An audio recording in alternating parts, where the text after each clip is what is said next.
So I have this plugged into this, and I think I can plug this into this. How the frig, what the I've been outsmarted by a computer card. And there it goes. What a bummer. I made the mistake of buying a 10-year-old Tesla Model S. $130,000 brand new. I paid $8,500 for it. Cheap Tesla, 10 years old. Day one, it left me stranded, and I think it may have bricked on me. I really want to love electric vehicles, and I've tried so many times, and they just keep letting me down. And in today's video, I am going to not tell you, I am going to show you why. I hate saying this. Electric vehicles make no sense. A 10-year-old computer, a 10-year-old iPhone would be obsolete right now. What makes anyone think that a 10-year-old computer car would be any different? This is so frustrating. I am stuck, the irony, stuck at a gas station in an electric car, and the charging station is 1 mile away. And even though I still have 9% battery life, the car won't move. This car is so dumb. I'm just gonna get right into it. My name is Craig from Flying Wheels. I want to love this EV agenda, but it just keeps letting me down. Let's just get going.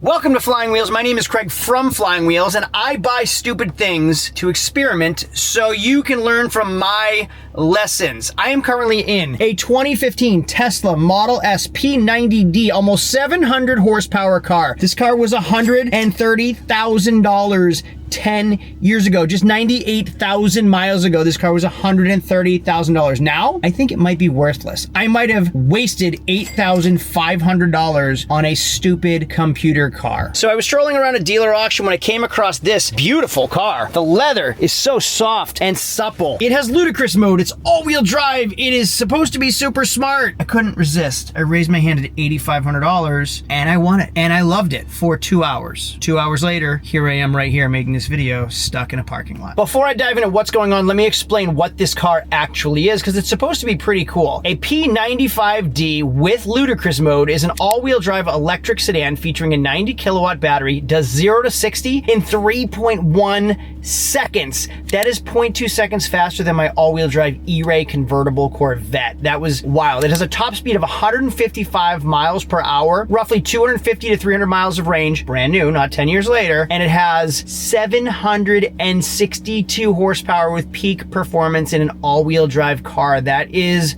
wild. And MSRP on the all-wheel drive P85d, $130,000 10 years ago. Fast forward now, basically useless, because if I have to replace a battery in this car, it is more than the car is worth. We're talking battery replacement, $10,000 to $20,000. Battery degradation is a real thing in an electric vehicle. Think about the lithium-ion battery in your cell phone. It wears. The more you use it, the less it lasts throughout the day. Car battery is the same way in electric vehicles. So 10 years of use, that battery doesn't make it 300 miles anymore. It might make it 250, might make it 200, might make it 150. But for $8,500 and $4.19 gas prices per gallon, I'll take the risk of driving an electric vehicle, which is what I'm doing right now. Wrong. It didn't make it 33 miles today. This was supposed to be one of those cars. 1 hour ago, my Tesla was sitting right here. My son filled the tire, we filled a hole in the tire, and he did a headlight correction. We detailed the Tesla. 1 hour later. 1 hour later, this Tesla is bricked. So I am currently stuck in my Tesla. I have 9% range. It will not go into drive. It says electrical system power reduced, unable to start vehicle, service is required. You are almost too far from known charging station. So it won't let me actually drive, even though I'm at 9%, to go to the charging station. I'm stuck at a flipping gas station right now. How ironic is that? I'm stuck at a gas station. It won't let me put it in reverse or drive. So I did a hard restart, and I'm letting it boot back up to see if it resets itself. I guess what I was reading was the battery may need to be recalibrated, and I do know that it needed a software update. I was gonna charge it first and then do the software update, so everything's powering back up, unable to start vehicle, so that didn't help. That didn't help at all. So I guess the battery needs to be recalibrated. So I'm gonna have to charge it and then do a software update at my house. So in true Florida man style, I am barefoot walking home. I just had to run to the gas station for a minute. That's it. And here I am walking home because my Tesla left me stranded. So if you've been following my channel for a while, you know I have some real estate investment properties up in New Hampshire. I have some real estate down here. I have multiple businesses. Today's sponsor, Monarch, helps me keep all of that stuff organized. And Monarch helps keep all of my accounting and my banking all in one place, and it's easy for me to see and track. My wife and I can combine our accounts to help us with our budgeting and track our spending, and it's just super, super simple to set up. Monarch is a private ad-free personal finance platform that brings all of your accounts into one clean dashboard. It automatically tracks your spending, your credit score, and even your net worth. It helps me keep organized without using a spreadsheet or even jumping from online bank account to another one to log into. Now, both my wife and I are employed and we have our own expenses, and having a shared view together makes things definitely less tense and just keeps our spending habits transparent. And Monarch syncs with over 13,000 institutions too. So if you want to go to one place to view everything, check out Monarch. You can start your free trial and get 50% off your first year by scanning this QR code right here or clicking the link in my description and using code WHEELS50. 1 hour later. It's an hour later. I was supposed to be with my buddies for a guy's night for a friend's birthday downtown, and I missed that because of the Tesla. So I went home, showered, and now I have an idea, which is so ridiculous that this is going to be a thing, and I think it's going to work, but it just started raining, so that really sucks. All right, first let's get in and try it out one more time. See what happens when I get in the car. Nothing. I'm getting nothing. Oh wait, the pedal went down. So we are bricked, I think. We are stuck. Where do you charge this thing? Is that the charger? No, that's an indicator. Oh, I know where you charge this thing. Is this where you charge it? Something like in the light, I think. Is this where you charge it? Yeah, there we go. Okay, I was right. Okay, it says unable to start vehicle, but I'm gonna roll down this window just a little bit, just enough. And here's my idea. That is where the charger is. These guys sponsored me a long time ago, my Blue Eddy portable power pack. So that is my portable power pack. I think I can charge the battery off of this. This should be at 100%. So let's turn that on. 100%, 43%. What? Come on, dude, you've been plugged in. So I have this plugged into this, and I think I can plug this into this. How the frig, what the What? What? Or is it freaking locked? I don't know what to do. This is the same as this, right? Yeah, those, yeah, that's the same. But that thing is kind of keeping it locked. It's keeping this from plugging in, that little piece right there. And if I push it down, what the heck? What the I don't know what I'm supposed to do. I'm getting wet out here. I'm in my night clothes. That little pin right there is like stopping me from charging. How do I get that down so I can charge my car? So if I close the charge port and retry, it doesn't release, you I need that to go down. Go down, what the hell? So it says on my app, so this car is linked to my Tesla app, it says there is a $20.28 unpaid balance for this car. So I owe the previous owner's unpaid balance before it releases the charging port, maybe? I don't know, I'm gonna figure it out. I'm gonna link my credit card and pay that other person's balance and see if it will let me charge and drive the car that I own now. Imagine if someone didn't pay their gas bill and the next owner can't use a car until the previous owner's gas bill is ridiculous. Computer cars, ridiculous. So I just paid somebody else's $20.28 balance and we're back to square one. That little tab still not unlocking. So apparently, let me turn my flashlight on. Inside the trunk, there's a manual release for that tab somewhere. So I'm supposed to be able to manually lower that tab in here. I don't know how. I'm gonna have to learn. Okay, I got it. There is not a red little tab like the internet said. There's a gray little tab. In there, you push that forward and it lowers the charger lock, and that's how you release the charging lock. So right now we should be charging. This is on. I'm gonna throw this in here, throw this whole cable in here, and I'm gonna just close the door.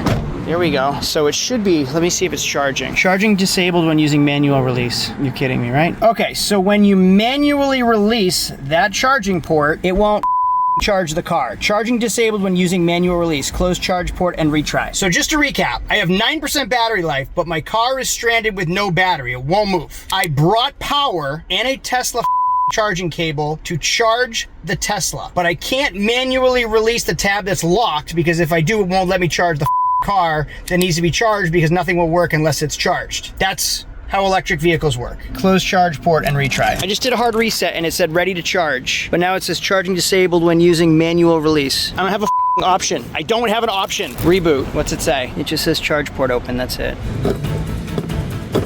That's what happens when we let everybody turn cars into computers. Cars work. My 2004 Altima got me here and has never let me down. The computer car failed on the first day. And for anyone that's saying, oh, just do a software update, my software update was done today. I'm defeated. I came here with such confidence to just charge the car slowly all night. I was gonna leave it all night. I can't even do that. I've been outsmarted by a computer car. I give up.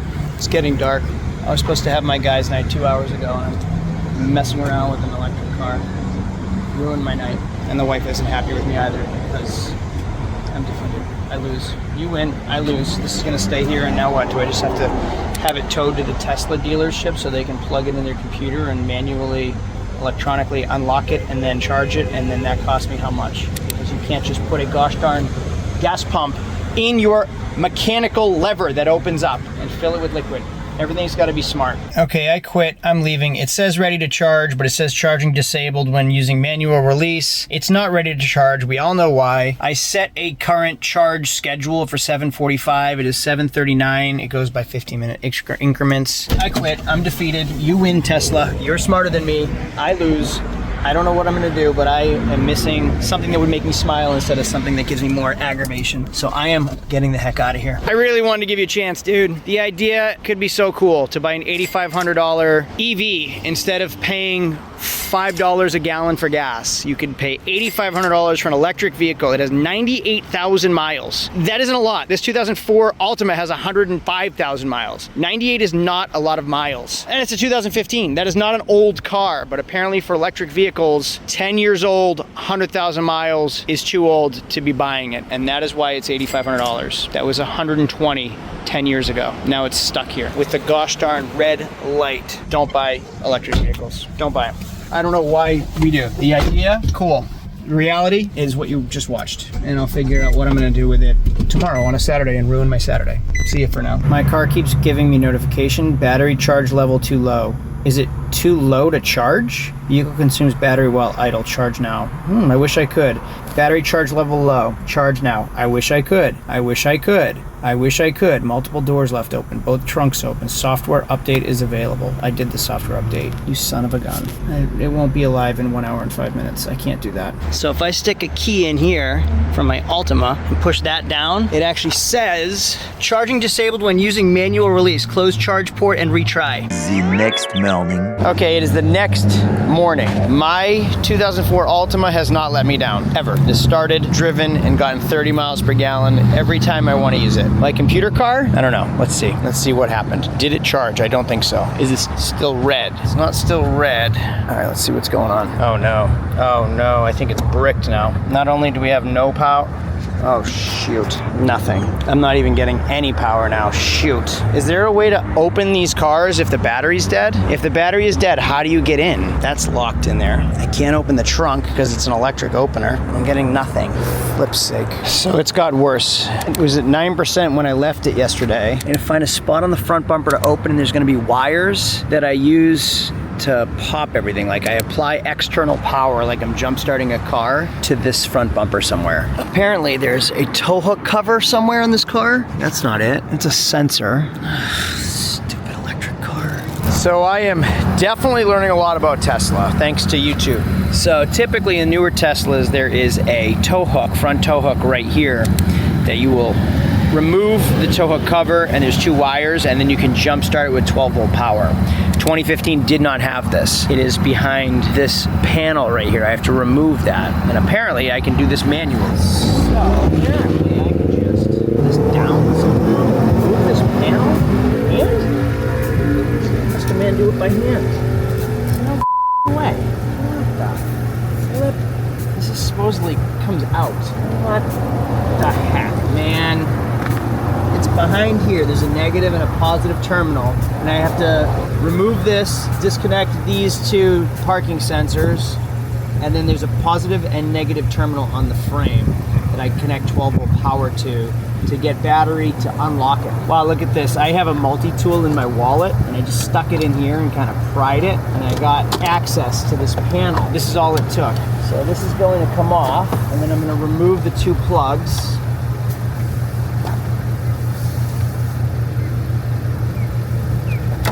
And now I have access to a positive and negative terminal, and that's how you open everything. This is the cap, so obviously this has been done before because the cap is off. Positive, negative, so I need to jump start this thing. Okay, so my man over there had jumper cables. Just bought them yesterday, let me use them. We have it applied here and connected here.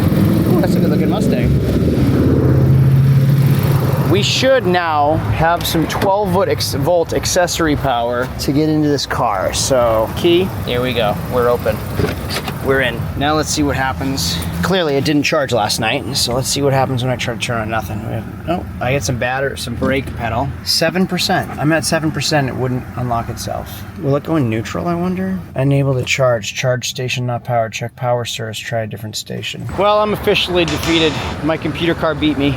I have to have it towed to the Tesla dealership because if it was any other car, not a computer car, I could just send it to the mechanic up the road if there's a problem. But because it's an electric car, I have to hire a tow truck to go 45 minutes south to the Tesla dealer that is 3 weeks out booked for service. So I have to pay someone to tow it almost an hour away and wait 3 weeks because they're that busy to maybe unlock a charger. So yesterday I registered my Tesla on my Tesla app, and they basically have their own ChatGPT AI chat service. So I asked the question, AI responded with everything I've done so far, teaching me how to do what I basically did on Google and YouTube. Had I known this yesterday, it would have actually saved me a lot. And then ChatGPT has been answering all of my questions, or Tesla GPT has been answering my questions in a full conversation, and I'm going through what was wrong, what's happening, and it's guiding me through everything I've done. And then finally it says, request service. The charge port tab won't lower, preventing plug insertion. Please schedule a service appointment to address the issue. Request service. They actually offer mobile service too, which is amazing, so they can come out to me. But the closest appointment is in 12 days. 12 days! So this car is going to be sitting here for 12 days before someone can manually, physically come out here and mobile fix it. Or I can send it to the West Palm Beach Tesla dealership.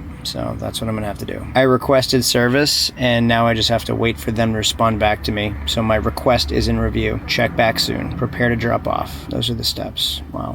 A few days later.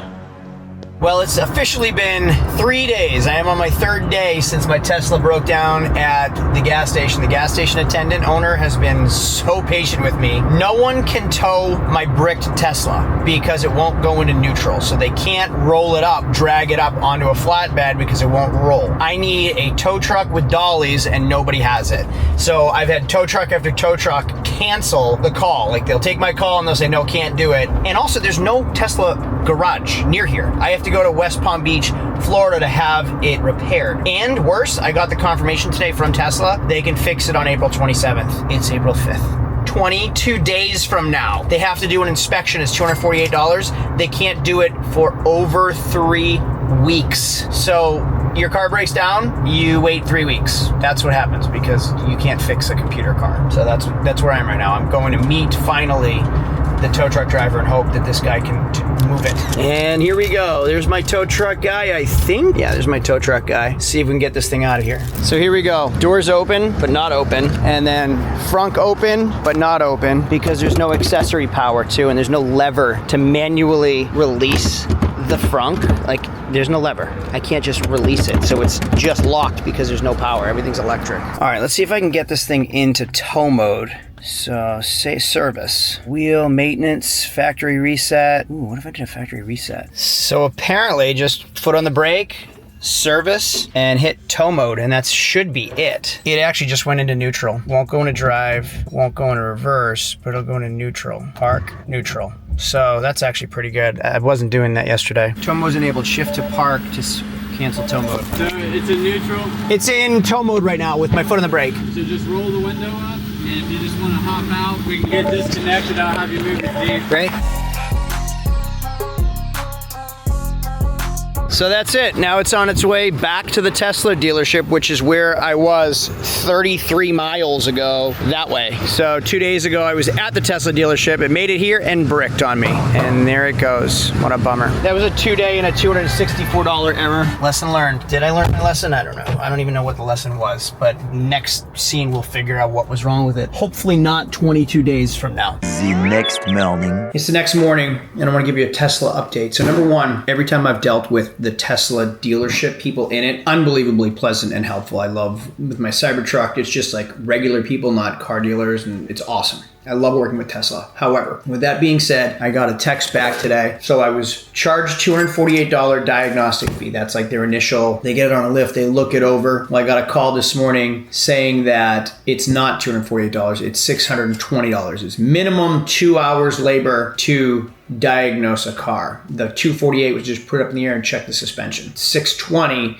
is how much it costs to do a real diagnosis. So $620, 2 hours labor, $310 an hour labor rate to work on this car and tell me what it needs. So before they even do a repair. So I don't really have a choice. So I said, go ahead with it. Now, with that in mind, I have a friend that was a Tesla tech and now owns his own shop. And he works on high-end. He did my Lamborghini and a couple other vehicles. I messaged him to say, hey, can you work on this Tesla? And here's what he said. Yes, he can, but he's not currently bringing in any Teslas because Tesla isn't friendly to independents. And he pretty much can't beat their prices without significantly cutting his labor rate, and it's just not worth the trouble. He doesn't want to have to pay Tesla for their software anymore, and unfortunately, it's not something he can help me with. It's just too expensive for independents to have the Tesla software, have the Tesla tools, so you are forced to pay I'm forced to pay $310 per hour at Tesla. Now, the computer or AI scheduled me for 3 weeks from now. I called because I had the car delivered. They have it in the garage already, which is awesome. Like I said, working with the people is awesome. Working with everything computer related,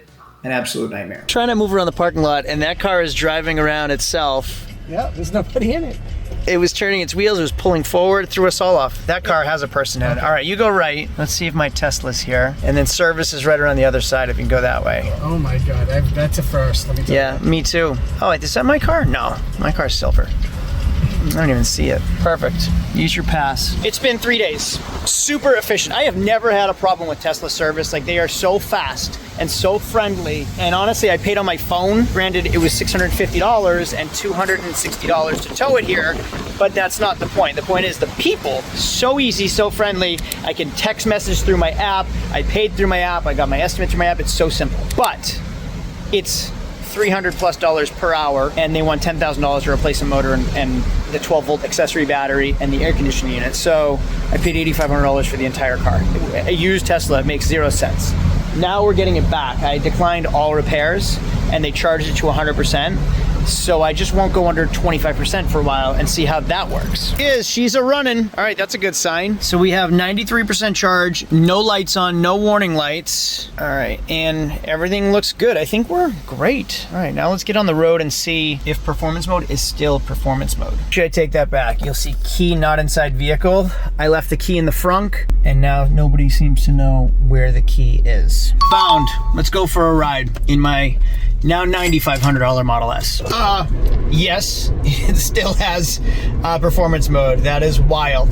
So my friend Bobby Boston is behind me. He's the gent that drove me to pick up my Tesla. He's never been in a car like this, and he throws his X5M in my face all the time and how fast it is, which it's wildly fast and incredibly wonderful sounding. Doesn't have that sound, but he's got to feel the speed of this car, quickness. Okay, we are loaded up. It's actually been a few minutes. I don't know why this car is still on. So if I keep this in my trailer, because there's no off button, usually you walk away and it shuts itself off. If I keep this in my trailer and keys in range in my truck, does the Tesla stay on the entire drive home for an hour? We're gonna find out right now. Okay, good news. The car does shut off if I'm in my truck and this is in the trailer. It's shut off the whole time. So let's turn it on, get it out of the trailer, and see where we're at for charge, electricity, percentage. What would you call that? All right, we are at 92%, which is crazy because all I've done is drive this from the dealer to my trailer, and it was at 99% this morning. So it has driven maybe 2 miles, and it went from 100 to 92% just from like sitting and idling and running AC or accessories or whatever. Crazy. The next day.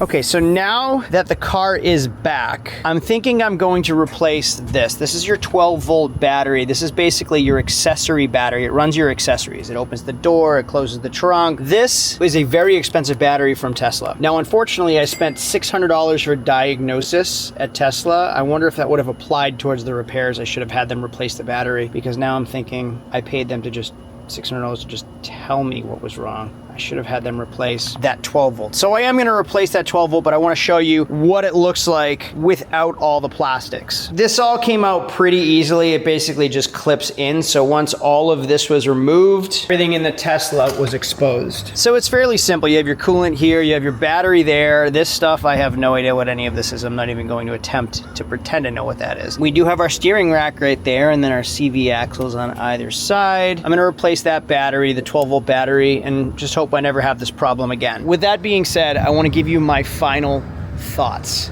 I really want to embrace electric vehicle life. I have a 4xe right there that goes only 25 miles on a full charge, and then I have to go home and charge it again. Otherwise, I'm driving on a 4-cylinder engine that sounds like a jet airplane. This, when gas is $4.19 per gallon, I think $8,500 for a car like this is a great deal. But look what's happening. 10 years, 98,000 miles. You saw me drive a 22-year-old Nissan Altima with 102,000 miles perfectly. It has never let me down, and it gets 30 miles to the gallon. It's 22 years old and it gets 30 plus miles per gallon. This car is 10 years old, same mileage, less miles, and it doesn't last. So people are spending $130,000 on this EV agenda, trying to support this EV agenda, and 10 years later, your car is obsolete. $10,000 for a motor, $10,000 for a battery, $10,000 for the rear motor, $10,000 for the front motor.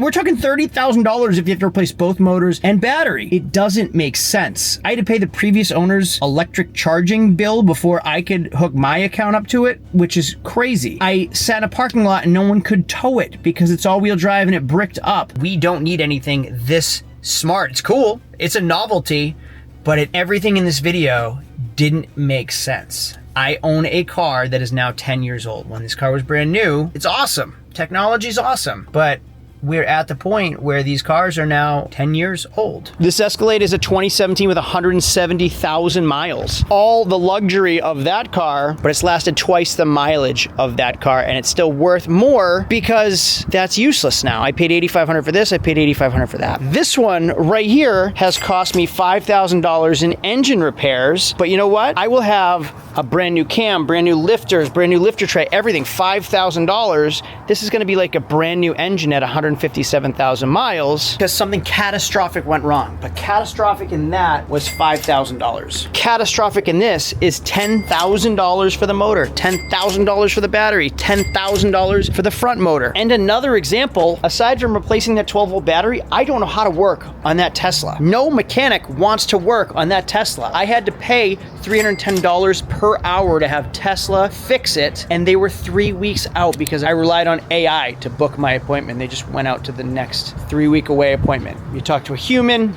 you get better results. But you'll see this is parked in front of this garage because basically anybody can work on that engine. This guy's working on it for me. The Tesla, no one would tow it. No one would touch it. No one will fix it. The software is expensive. The knowledge is expensive. And it's just, if this is our future, we are in for a lot of trouble because cars are being built to be replaced, not repaired. I'm gonna keep driving it. See what else we have for problems. Yeah, but it's just a bummer. These cars are going to go down in value more and more, and then it's still not going to be worth buying because even if I paid $4 grand for this car and it needed a $10,000 battery, it's not worth $14,000. Crazy. I'm gonna have to LS swap it one day. All right, thanks for watching. I'm sorry if this video is negative. I really apologize. I don't want it to be that way. It's just the reality of what has been going on in this video. I bought it for $8,500, was really excited, and it let me down the same day. All right, I'll see you later. Thanks for watching. Thanks for your support. Adios.